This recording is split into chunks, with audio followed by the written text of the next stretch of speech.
আসসালামু আলাইকুম, সবাই কেমন আছেন? আশা করি ভালো আছেন। তো আজ আমরা জানতে চলেছি গ্রাম বাংলা ভূতের গল্প। তো আর দেরি না করে গল্পটা শুরু করা যাক। একসময় গ্রাম্য একটি ছোট্ট বাড়িতে রতন নামে একজন বৃদ্ধ লোক বাস করত।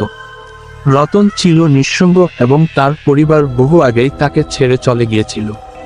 তার দিনগুলো কাটত সেই পুরনো ক্ষয়প্রাপ্ত বাড়ির মধ্যে, যা গ্রামের লোকেরা ভূতুড়ে বলে বিশ্বাস করত।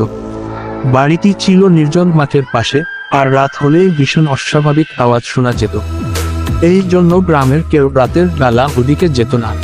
এক রাতে রতন বিছানায় শুয়েছিল, ঘরের চারপাশে হালকা বাতাস বইছিল, আর হঠাৎ করেই সে বুঝতে পারল ঘরে অদ্ভুত এক শীতলতা নেমে এসেছে।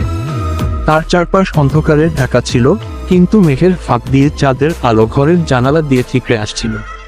হঠাৎ সে একটা গা ছমছমে আওয়াজ শুনতে পেল। মনে হলো যেন কেউ ধীরে ধীরে ঘরের মেঝেতে পা টেনে হাঁটছে। রতন ভীত হয়ে বিছানায় উঠে বসল। সে মনে মনে ভাবল, হয়তো কোনো জন্তু বাইরে ঘোরাঘুরি করছে। কিন্তু সেই সময় দরজার কাছে একটা ছায়ামূর্তি দেখা দিল। সেই ছায়া ছিল একজন মহিলার মতো, যার লম্বা চুল ঘন অন্ধকারে মিলিয়ে গিয়েছে।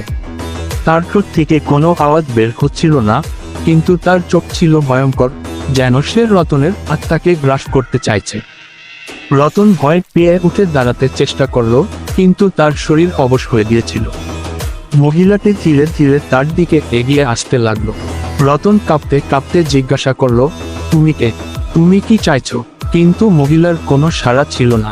তার চোখগুলো আরো লাল হয়ে উঠল, আর তার হাতগুলো রতনের গলার দিকে এগিয়ে গেল। রতন চিৎকার করে উঠল, কিন্তু তার মুখ থেকে কোনো শব্দ বের হলো না। মুহূর্তের মধ্যে সে অনুভব করলো তার দম বন্ধ হয়ে আসছে। তার চোখের সামনে ধীরে ধীরে অন্ধকার নেমে আসছিল। ঠিক সেই মুহূর্তে বাইরে বজ্রপাতের শব্দ হলো এবং ঘরের ভেতরের বাতাসের এক প্রবল ঝড় বয়ে গেল। সেই ঝড়ের সঙ্গে মহিলাটি মিলিয়ে গেল, যেন কখনো ছিল না। গ্রামের লোকেরা পরদিন সকালে এসে দেখল রতন মাটিতে পড়ে আছে, নিঃশ্বাস বন্ধ। তারা কেউই জানতো না তার মৃত্যু স্বাভাবিক ছিল নাকি সেই অভিশপ্ত মহিলার হাতের কাজ। রতনের মৃত্যুর পর থেকে সেই বাড়িটা আরো ভীতিকর হয়ে উঠল।